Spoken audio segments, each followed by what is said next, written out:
Salam and welcome back to Stranger in Tehran, a channel about all things Iran and the Persian language. I'm Katya and I have been living in Iran for over 10 years already. You have probably seen Iran on the news during the past 3 weeks, and I'm sure you already know what happened in Iran. And to be honest, I didn't want to talk about it, to make any content about it. I wasn't capable of making any kind of content during the time. But now when everything seems to be over, I realized that this is actually why I'm here on YouTube, to share my first-hand experience of living in Tehran and in Iran, and to show you what regular life in Tehran looks like. So I decided to make this video and to share my personal experience and what a regular Tehrani experienced during these 12 days. It was an early Friday morning when Israel attacked Iran and Tehran in particular. I didn't hear any explosions because it was a different neighborhood that was attacked. And I woke up just as usual and was reading a book, listening to birds chirping. It was just another peaceful morning for me. But then I turned on the internet and I received a message from a Russian news agency showing concern about what was happening in Iran and asking to share like my first-hand experience of being in Tehran and telling what was going on, what the situation in Tehran was. And I was like, oh no, what again? And then I checked the news and found out about the attacks.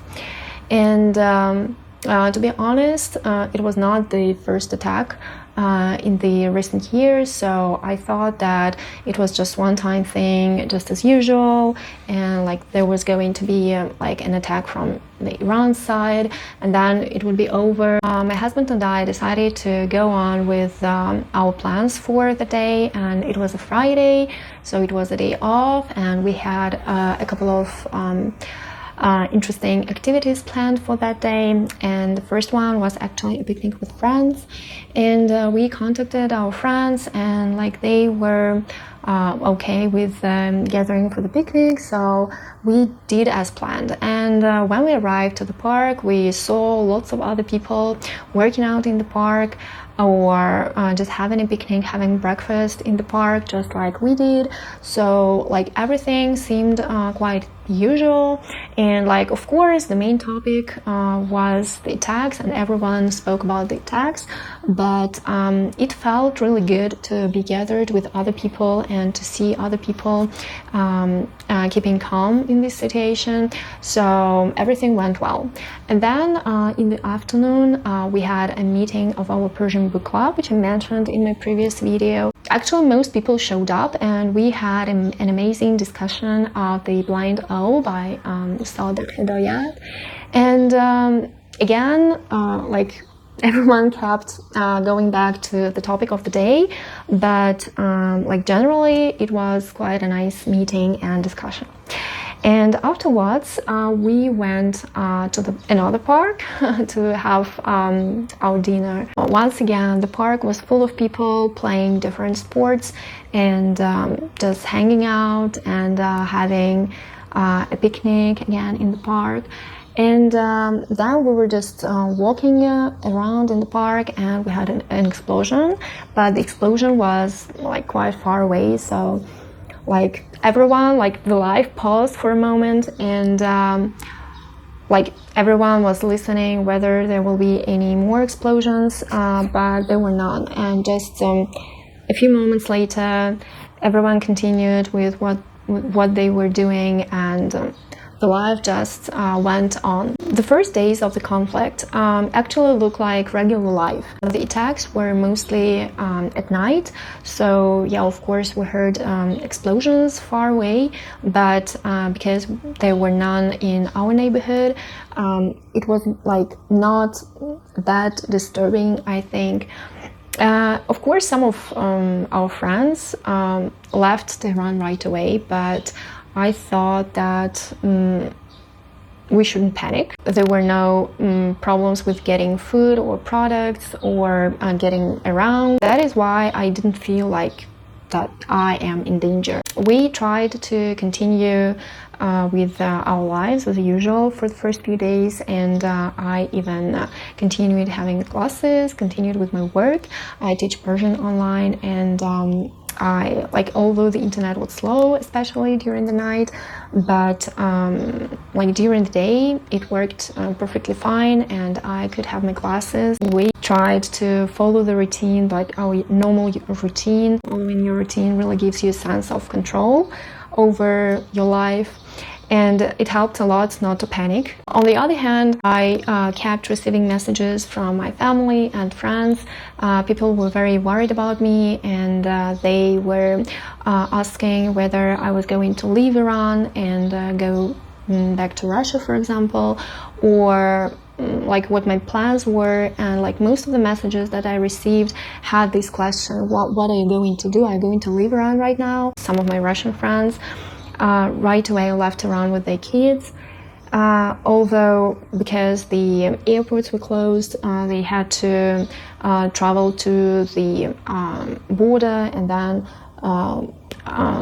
leave Iran through Armenia or Azerbaijan, and it took them days to reach Moscow. Although I didn't feel that I'm in danger, there was a lot of pressure from my friends who were watching the news and seeing all those bombings and explosions, and who were very worried, and they thought that a full-scale war was happening in Tehran. I started to feel anxious and started to have second thoughts about this more and more.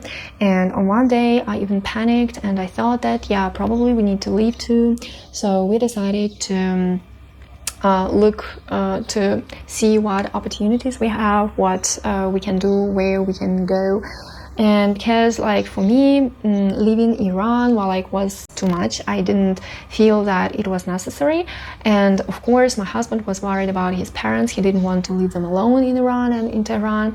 That is why we started considering leaving Tehran for one of the cities in the north of Iran where most Tehranis went, or the house of my husband's relatives in the city of Yazd. But my in-laws were not very fond of this idea. The attacks started to become more intensive during the night, and it felt like they were getting closer and closer to our neighborhood, and I was thinking that, okay, what if our neighborhood was going to be next? One of the things that helped me make this decision was when we went to the cinema in a shopping mall, and on our way there, we saw empty streets. A lot of shops and even small supermarkets, which are open 24/7, were closed, and there were huge lines in the gas stations. And then we saw smoke over the city, over certain places in the city. When we arrived at the shopping center, it was completely closed. Only the cinema was open, but the rest of it, all the restaurants, all the shops were closed. Although I have to say that the cinema was not, was quite full. I figured that a lot of people were just looking for some stability, for something just to take the thoughts off difficult situation, the circumstances they were in. So we decided to leave for Yazd. So we left for Yazd on the next day early in the morning, and when we were leaving the city, we saw a lot of cars parked outside a park, which was right outside the city of Tehran.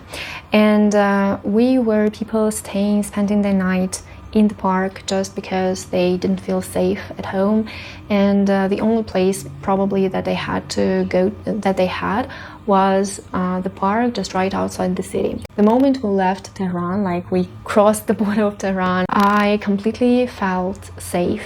That was very weird for me because Tehran has been my home for years, and I felt mostly safe in it, and I felt at home in it, and that was the first time when I felt not safe at home, and that was a very hard feeling. There were like quite a lot of other cars leaving Tehran, and people would, like, the cars were packed with people, like the whole family, and people would leave with their pets. Like, we saw people with dogs, we saw people with cages with parrots, and like some people had a wheelchair or something like that on the roof because they had senior family members in the car. Some people would have, like, you know, those mini cars for kids on the roof.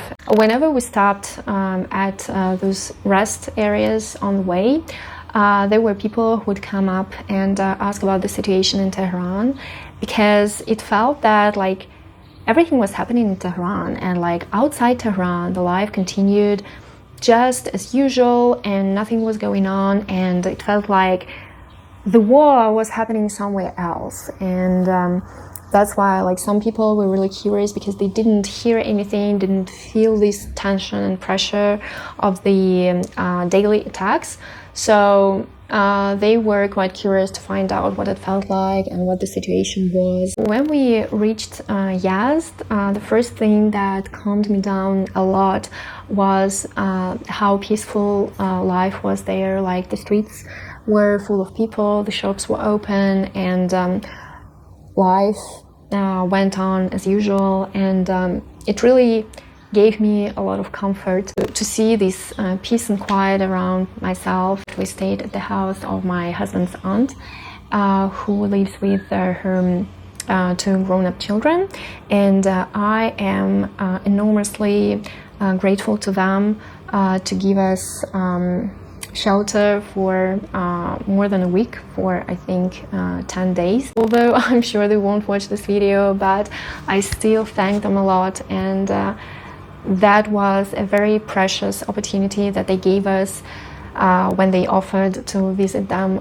during those days. They really did their best to make us feel at home there, and to entertain us with lots of board games, because luckily, like, both us and my husband's cousins are into board games, so we spend a lot of time playing board games, and that was really fun to have these normal activities back into life. However, on the day we arrived to Yazd, just maybe a few hours after we arrived, the international internet was cut off in Iran. We didn't have this connection to the international internet for a few days. Probably you can't even imagine what it means not to be able to connect to the international internet and be able to use only the national internet. So let me tell you what it means in practice.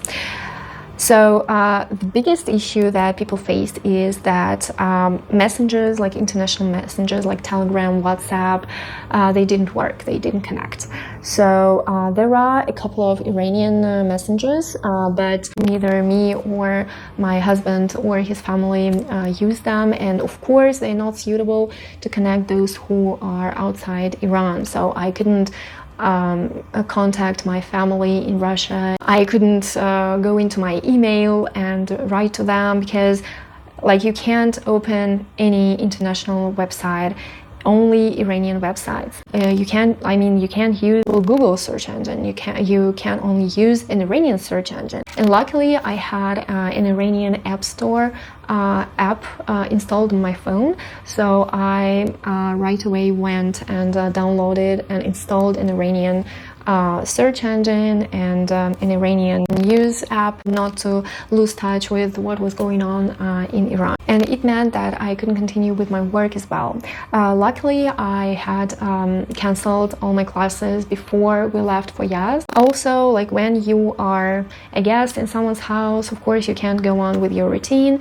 You need to adapt to the lifestyle of the host family and of the city you are in, because Yazd is a very hot city with, like, a very hot summer, because it is located right next to the desert, and that is why during the day shops usually close down, and restaurants and cafes, they open up only in the evening, like past 6 p.m. Most people stay in during the day or take a nap in the afternoon and go out later at night.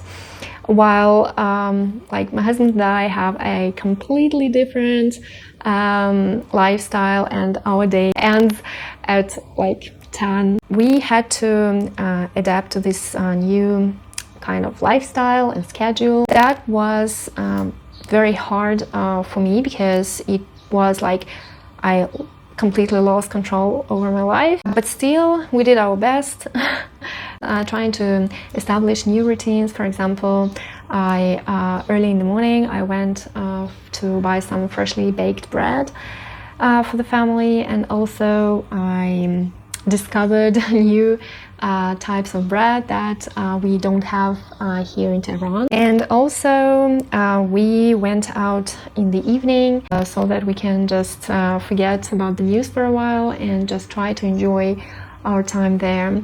So we discovered that theme park, and that was quite fun, because although we normally don't go to theme parks in Iran, because they are not like very safe, because most of the games are very old and sometimes don't work properly. So we forgot all about those precautions. Nothing seemed as dangerous as going back to Tehran.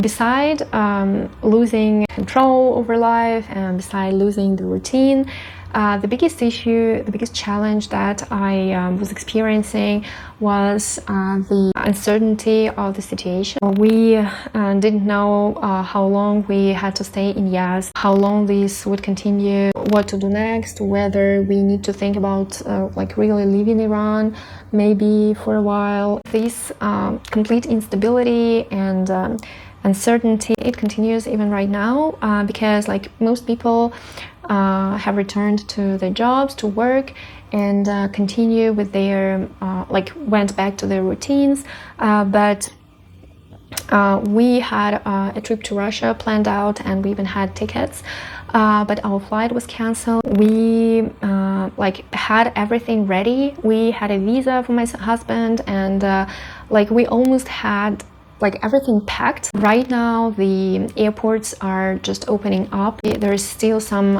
uncertainty with the flights. Although we bought new tickets just a few hours ago, I am still quite anxious about it, whether it is safe to fly out of Tehran, and whether we will be able to come back to Tehran. I haven't regained that sense of stability yet. Yeah, what can we do except for trying to root down to the present day, to what we are doing right now. Try not to think about possible outcomes in the future, and just to focus on today. My husband was trying to cheer me up on our way to Yazd by saying that imagine you're just going on a trip to Yazd to explore the city, and don't think about how long it will take. But I could calm down and relax and try to enjoy the place I was only the moment we decided to return to Tehran. It was not our first trip to Yazd. We had traveled there a few times, so we had explored most of it, but still one day we decided to just wander in the old town of Yazd, check out some bazaars and maybe a couple of cafes. It was really nice, especially those cafes on the rooftops of the old traditional houses. That was great pleasure to chill on the rooftop and see that amazing view over the old town with those badgirs, and enjoy the moment. This is probably the first place where tourists go in Yazd. This is the old town is mainly around the Friday Mosque, Jame Mosque, in Yazd city center, and the main street that leads to the mosque is very busy. There are a few cafes, lots of shops with traditional handicrafts, souvenirs and stuff like that, and it gets really busy at night, in the evening. I returned to that street once again for a cup of tea on a balcony in one of the cafes, which was just amazing. It had an amazing view of Memos. It was a brilliant place for people watching because like the whole street was visible from that point. And I strongly recommend you to check out this cafe if you are in Yazd. Although I realize that probably tourism will be dead in Iran for the next few months, hopefully not years at least. Also, we helped my in-laws to buy some souvenirs for the family who stayed in Tehran. And one of the main souvenirs from Yazd is, of course, the sweets, because Yazdis love sweets. They have lots of different kinds of sweets. You can even find those sets of different kinds of sweets in one package, which to my taste are a bit too sweet, but still I can't say no to Gottab, for example, which is just amazing and super delicious. The only thing that we bought from Yazd and brought to Tehran was this dried bread, which is called nun khoshke, and it is really delicious with abdu khiyar, which is a traditional Iranian dish that Iranians love to have during the hot summer. So we just got addicted to this bread and we bought some.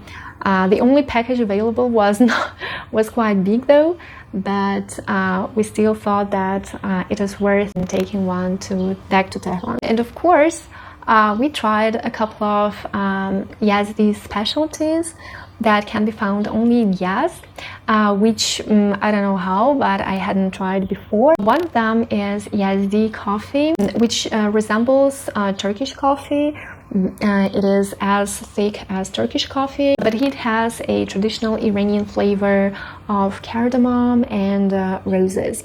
So I loved it a lot, and it is very energizing and very refreshing and very, very peculiar, because you can't find anything like that anywhere else in Iran. It is usually served with KKSD, which is a type of cupcake without any icing, which is also flavored with rose water and cardamom, and tastes really good. Another thing that we tried was qeymeh yazdi, which is a type of a stew, which is slightly different from the usual qeymeh. Instead of split peas, Yazdis use split chickpeas. I'm a pro when it comes to qeymeh because this is my all-time favorite. Normally it is served with eggplant or potatoes, or there is another type which originates in Qazvin, qeymeh nesar, which is just amazing, and it has lots of nuts and rose water, like a completely different level of qeymeh.